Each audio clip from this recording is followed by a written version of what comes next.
What up? This is your boy Anon. Today, I'm bringing back something I ain't done in years, a long time. And that's my classic.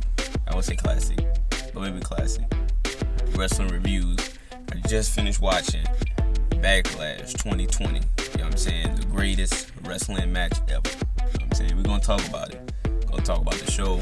So like that. Usually I break it down bring up a match or a segment, point out some of the highlights of it, give my rating on it, on to the next one. That's pretty much what I do. Just bring out the things that stood out to me in certain matches. So here we go.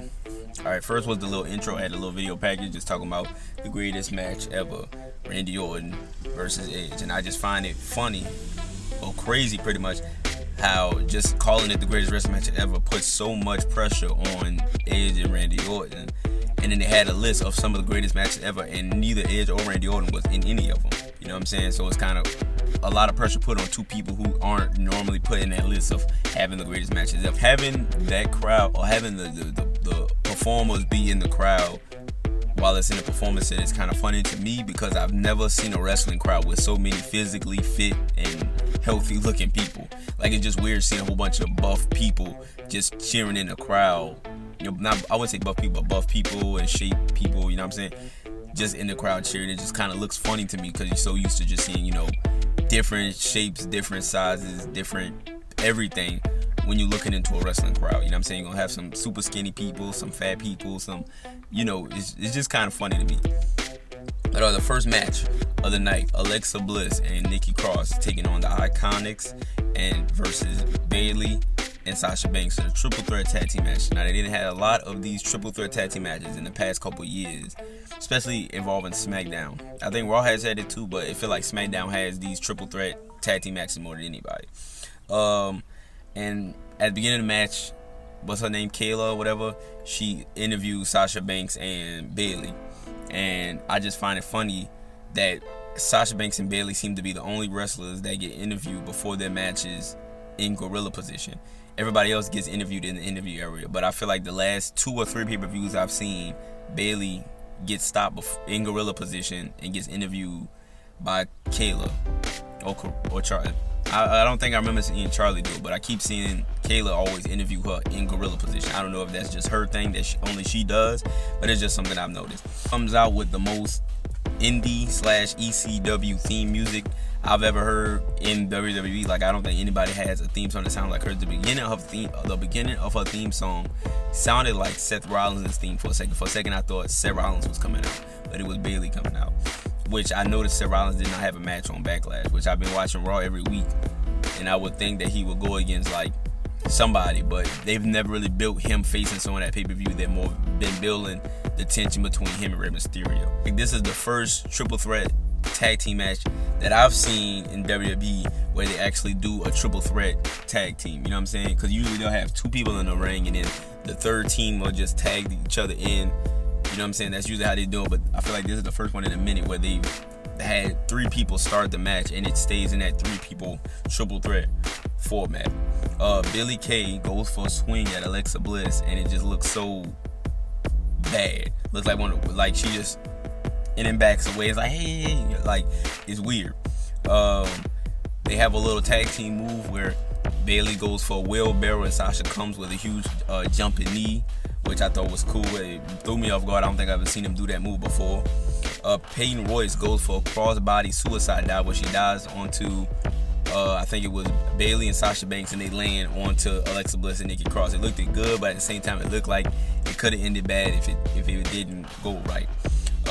Alexa Bliss and Nikki Cross go for a 3 DDT, where they do the little lift like you're going for the 3D, but they went into a DDT, which was nice. I think that was my like a lot of these moves that these tag teams did. I feel like I've never seen them personally do those moves, but they were nice. Alexa Bliss goes for the Twisted Bliss. Sasha Banks comes out, rolls her up, and Sasha and Bayley win. I'd give this match about a 2.5 out of 5. Wasn't really a bad match at all. A lot of impressive moves I saw in this match, but if it ended kind of abruptly, felt like, you know, but it was a good pace, especially, you know what I'm saying?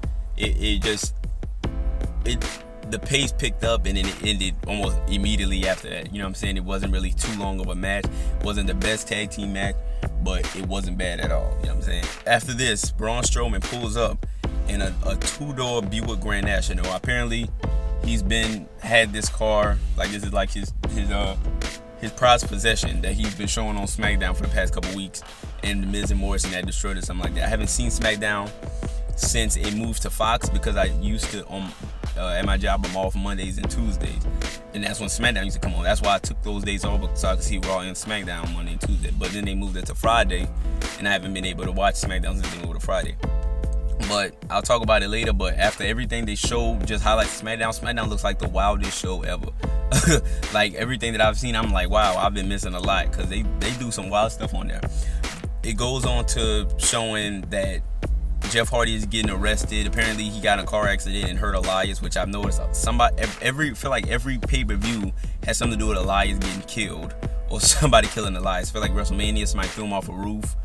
I mean, not threw him off a roof. He got thrown off a thing. Money in the Bank. I can't remember what happened to him. Was he in? He wasn't in the Money in the Bank match, but he had showed up in the Money in the Bank match because I think Baron Corbin did something to him and killed him. And then now Jeff Hardy killed Elias. It's like somebody's always just killing Elias now. Looking at the package, it reminds me a lot of Chris Jericho and CM Punk's, where Chris Jericho tried to accuse CM Punk of being a drug addict or alcoholic because it runs in his family and stuff like that. It's more personal for Jeff Hardy, because Jeff Hardy actually does have or has had issues of drug addiction and alcohol abuse and stuff like that. But it just gives me those vibes, the piss test and all stuff like that. And it was funny how on SmackDown, Jeff Hardy he was like, hey, it's better to be pissed off than pissed on, and just threw a cup of pee, which I don't know if it was really pee, but he just threw it clean in Sheamus' face. Like, I didn't even expect that. So like looking at that, I'm like, wow, SmackDown look like it's lit right now. But anyway, we get into Jeff Hardy versus Sheamus. Shout out to all my Irish people, you know what I'm saying? I got huge respect for the Irish people. I just love the way they talk. You know what I'm saying? They just seem like cool people. So shout out to the Irish. You know what I'm saying? Sheamus starts off the match very aggressive, just tossing Jeff Hardy around. In like the first 30 seconds, half of Jeff Hardy's face paint is taken off. Usually the face paint is smeared as the match going on from sweat or whatever, but Sheamus just rubbing Jeff Hardy's face into the mat, paint coming off. He's hand all in his face, rubbing the paint come off and all that. The match starts off pretty slow. It's pretty much Sheamus just wearing Jeff Hardy down. Sheamus a little reckless with putting Jeff Hardy on top of the rope. He kind of like just threw him up there. Jeff Hardy kind of hit his knee on the little turnbuckle thing, which I'm pretty sure he was doing most of that stuff on purpose. But it just looked, it looked like it was all accidents. But I don't even know. But Sheamus he is an aggressive wrestler, so I would just assume that he's purposely doing these things because it fits into his character. Sheamus just doing Jeff Hardy dirty, just tossing him around. He went for looked like a uranagi, but Jeff looked like he landed wrong or something happened. Jeff tried to fight back, hits him with a jawbreaker. Sheamus responds with a huge running knee to the face. The pace is pretty much stop and go, which I don't have a problem with when it's a brawler like Sheamus taking on a high flyer like Jeff. So Sheamus and Jeff Hardy like go for whisper and win, go for a high flying move, and then Sheamus is just boom, just knock him out. You know what I'm saying? Knock him down. And that's pretty much what the match was, just stop and go, which isn't, bad. Sheamus attempts to knock Jeff off of the top rope, and it looks like Jeff kind of falls on top of Sheamus, and it didn't look that good. It didn't look like something that was supposed to happen. It looked like Jeff fell on top of Sheamus. You know what I'm saying? You can't control gravity, and I don't think that was planned. The match went a lot longer. I think the match was around 20 minutes, which I didn't expect that match to be that long. But it wasn't a bad match, but I just felt like, dang, this match could have ended like 5-10 minutes ago. You know what I'm saying? But it just, carried on. Jeff goes for a dive off of the barricade. Sheamus catches him with a brogue, throws him in the ring, hits him with another brogue, and wins the match. Sheamus was pretty aggressive, pretty brutal throughout the whole match. Pretty stop and go. Had a few botches, but I still feel like the match was good. It should have just been a little less time, because I feel like the longer the match went, the more mess ups or things that just didn't look good happened in the match. I give it a 2.5 out of 5. After this, Miz and Morrison have an interview where they're told that whoever wins the handicap match is the sole Universal Champion, which means that whoever wins is the Universal Champion and a partner does not get the title. They're obviously conflicted, but John Morrison's like, nah, I have no problem with Miz winning, even though you could tell he's lying. And then Miz are like, yeah, I agree with him. I don't have no problem with me winning either, even though that's not what he said, but that's what he said. After this, they go to a package of Nia Jax and Asuka, which Nia Jax is starting to get on my nerves lately. I just don't like the way she just done things in the past couple of years. Ever since she punched Becky Lynch in the face purposely and broke her nose and all that, she just has had a I don't know, consistently hurting people and just messing things up and just not feeling authentic. You know what I'm saying? Everything just seems not real with her. You know what I'm saying? That was my biggest critique with Natalya, is that it feels like Natalya she has no emotion. You know what I'm saying? I feel the same about Nia Jax. I feel like Nia Jax just says things with no actual emotion, like you get no feeling out of it. And then with her hurting people, it seems like she actually don't care and she just jokes about it all the time. So it irritates me a little more, you know what I'm saying? But we get Nia Jax versus Asuka for the Raw Women's Championship. Nia Jax starts the match dominating, throwing Asuka around. Every time Asuka fights back, Nia stops her, pretty much a stop and go, similar to Jeff and Sheamus. Asuka goes for a rope armbar where she like wraps your arm while she's dangling over the rope, but Nia messes it up and falls on top of Asuka, which proves my point, you know. Asuka tries it again outside the ring. The match ends in a double count out. Then Asuka drops the cheeks on Nia and then walks off with the championship. I give 1 out of 5. Not enough really happened in the match. Nia Jax. The match wasn't long enough, plus it ended in a count out, so ain't really much to say about it. Cuts back to MVP ordering champagne. Lana comes out acting like the third wheel that she is, you know what I'm saying, because I guess she forgot that MVP and Bobby Lashley got married at the end of 2019, and then Liv Morgan came out and beat MVP. Wait a second. SmackDown really looking lit in these packages. I didn't even know Miz and Morrison was smashing cars and dumping Nickelodeon goo on top of interviewers, and Braun Strowman flipping cars over with people inside of it. Like, SmackDown looks crazy. Look like they just throwing everything at the wall, like, just do it. Which what happens later on with the Street Profits and Viking Raiders just shows it's just WWE in general. It's just like, hey, let's try this. You know what I'm saying? Let's just entertain these people during this time. You know what I'm saying? Which is a good thing. Next, Miz and Morrison take on Braun Strowman for the championship. Miz and Morrison played the wildest music video ever, where they're just singing, talking about these hands, like it's a music video of them just saying, hey, something, you know, just pretty much roasting Braun Strowman in the music video form, which I did not expect at all. I don't know what Miz and Morrison has been doing since they got back together, because I haven't seen SmackDown, but it looked like they doing some great stuff, you know what I'm saying? This is my first time seeing this Strowman Express gimmick. He wasn't doing it when he took on Bray Wyatt at Money in the Bank. Was that Money? Yeah, he wasn't doing that when he took on Bray Wyatt. So this is a real recent gimmick, which I thought Braun Strowman was. I forgot about Braun, Miz, and Morrison. I thought that Bray Wyatt was going to come back for a second match, but I guess they're going to hold off on that a little bit. The match starts. Crazy how Morrison still moves like he did 10 years ago. Like, I was just watching how fast and how smooth he was doing everything, and I'm just like, man, this man is moving like it's still 2009. You know what I'm saying? Still moving like it was when I remember seeing John Morrison. He does 2 springboard kicks back to back to kind of weaken Braun Strowman. Goes for a running knee. Strowman sells it if he hits it, but you can tell that he missed it like a little bit, and it looked like Strowman just, you know what I'm saying? So it looked kind of weird. Morrison goes for the pin at the end of the match. The Miz breaks it up, and it's like, I'm sorry, and throws Morrison back on top of him. Braun Strowman kicks out,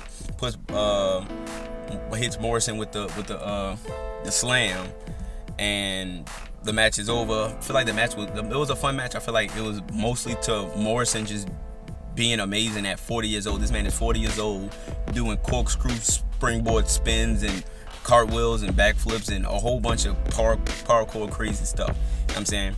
I give this match a 3 out of 5. I feel like Morrison made this match a lot more funner than it would have been if it was just Strowman and The Miz. After this, AJ Styles comes out. AJ Styles invites everybody to come to SmackDown for his championship presentation, and he tells Daniel Bryan how he needs to learn how to be phenomenal. He said, I'm not saying Daniel Bryan ain't the greatest to ever wear boots, but he just ain't phenomenal. You know what I'm saying? Which I'm very interested in to see how AJ Styles and Daniel Bryan work out, because I feel like Daniel Bryan turned heel the first time he turned heel was on AJ Styles. So I liked their feud back in the day.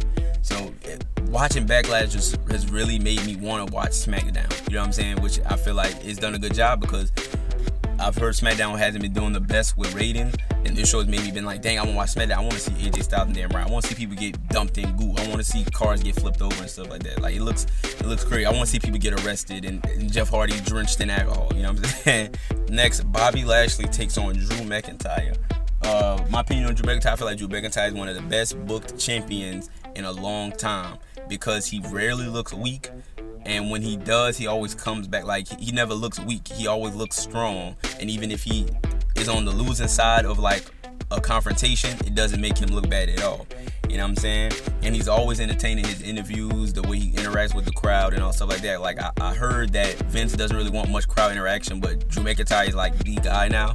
So I'm guessing whatchamacallit don't really care. You know what I'm saying? Crazy how all this stuff with Bobby Lashley happened from him flipping tires. On one episode of Raw, he was just flipping tires. Next thing you know, he's fighting Drew McIntyre. So I guess if you want to be the top contender for a championship in WWE, you just have to record yourself flipping tires and be like, hey, imagine what I'll do to the rest of y'all. And then you got a championship. Like, you don't even have to wrestle nobody. You just got to flip a couple tires. You know what I'm saying? Lashley starts off the match, or before the match even starts, Lashley puts Drew McIntyre in the full Nelson to weaken him before the match starts. Lana's looking at the TV through her peripherals for some apparent reason. I don't know why wrestlers do that. Asuka's the only one who like stands in front of the TV and like, you know what I'm saying, bounces around with it. But Lana's like looking at the TV like this, which is weird to me. Like, it's crazy. Lashley goes for a spear through the barricade. Drew McIntyre reverses it with a huge belly to belly into the barricade. You know what I'm saying? I just realized that Drew McIntyre's top rope clothesline is similar to Shawn Michaels' forearm into the kip up. You know what I'm saying? I never realized it until he did the clothesline, laid down for like 10 seconds, and did the kip up. I was like, what's that? That's just like Shawn Michaels. You know what I'm saying? Lashley with a huge one-arm spine buster. McIntyre kicks out at one, because that's been kind of his little thing. It's just getting hit with the most wildest move in the world, kicking out at one. Lashley goes for a crossface. McIntyre reverses it into a tombstone. Lashley reverses it into an ankle lock, into a spear, into the Kimura. It was just a crazy sequence between them two. I was really impressed with how Lashley and McIntyre worked together. Like, I didn't really expect that. A Claymore. Drew McIntyre goes for the Claymore. Lashley reverses it into the spear. Drew McIntyre kicks out. All of a sudden, here comes Lana walking down to the ring. She gets on the apron saying that the ref is cheating for whatever reason. I don't know what reason she has to tell the referee that he's cheating. Lashley turns around like, hey, what are you doing? Like, how was the ref cheating? Like, I got this match won. Pretty McIntyre hits him with a headbutt. Lashley bumps into Lana. Lana falls on top of MVP. MVP catches her and then tosses her to the side. But it's like, just he pretty much body slammed her. Lashley turns around into the Claymore. Drew McIntyre wins. This was my favorite match so far of the night, just because I liked how they worked together, the sequences and everything that they was doing. They told a good story of them just pretty much being evenly matched in strength and speed and all that. McIntyre didn't look weak. Bobby Lashley didn't look weak. It was Lana who distracted Lashley and cost him the match. So it wasn't like he lost clean. He lost due to a distraction. I give that match a 4 out of 5. After this, we have the Street Profits supposed to be taking on the Viking Raiders in a tag team match, but for some reason they start brawling in the parking lot, which leads into one of them getting smashed into Braun Strowman's car, the car that Braun Strowman just got fixed because somebody smashed the car on Friday. The brawl continues off in the hallway. Then they start bringing golf clubs and bowling balls and axes out. Ivar has a flashback of him playing bowling, which Ivar just has a whole bunch of flashbacks for some reason in this match. He throws a bowling ball into Montez Ford's bowling balls, you know what I'm saying? Right after that, Angelo Dawkins spears Ivar through a glass window, and then Ivar has another flashback of him eating turkey legs, which, like, this is just the wildest thing I've ever seen. Like, I have no idea what's going on, you know what I'm saying? All of a sudden, which you think just what I described, you're like, how you don't understand what's going on? Like, they're brawling, whatever. Let me get further into what happened. Akira Tozawa pulls up with a gang of ninjas on a motorbike. Yes, I said that. Pulls up with a gang of ninjas on a motorbike. So the Viking Raiders and the Street Profits team together and fight off all the ninjas, and then they climb. This sounds like somebody who's like having a super weird trip on some crazy drug and is just describing everything they saw. Like, Shaquille O'Neal appears in a ninja suit with a giant sword. The Viking Raiders and the Street Profits get scared. They climb a production truck and start fighting each other. Angelo Dawkins bulldogs Eric off into a dumpster, and then Ivar swantons onto Montez Ford into the dumpster. They both lay out. Ivar has a flashback of all the girls telling him he's cute and how his best friend is not cute. And then a female referee comes up, says, "Hey Ivar, you're cute. Eric, not so much." Montez Ford starts singing, and then it just cuts away after an alligator pops up out of nowhere and starts chasing him. Yep. Like, everything I said is literally what happened. Like, it's the most craziest thing I've ever seen in my life. I don't even know how to rate that, so I'm not even going to rate it.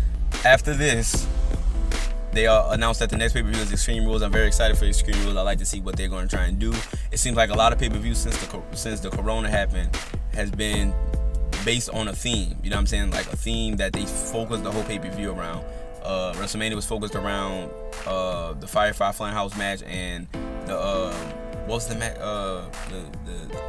The Boneyard match. Like, that's how Money Bank was surrounded by them fighting in the building. This one was surrounded by the greatest match ever. So I want to see what Extreme Rules is going to surround itself by.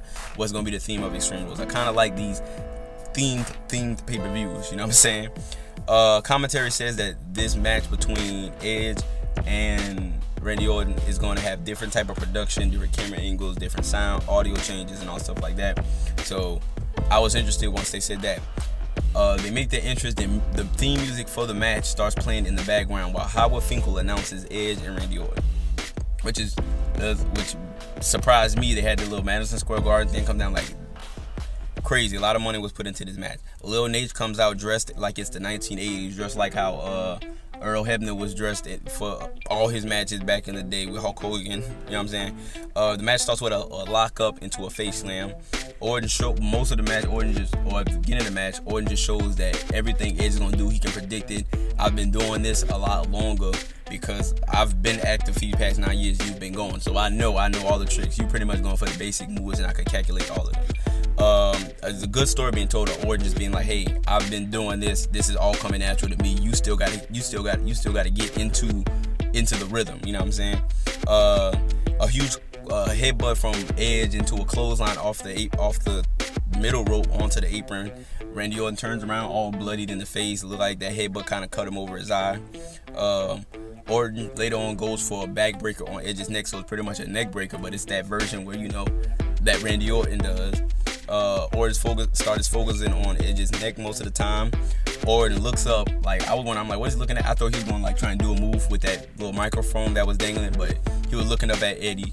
Went for the Three Amigos. Edge reverses it, hits his own Three Amigos. A huge superplex by Edge. Looks like he got stabbed in the gut once he got hit with it. Not by Edge, but to Edge. Orton hits Edge with a superplex.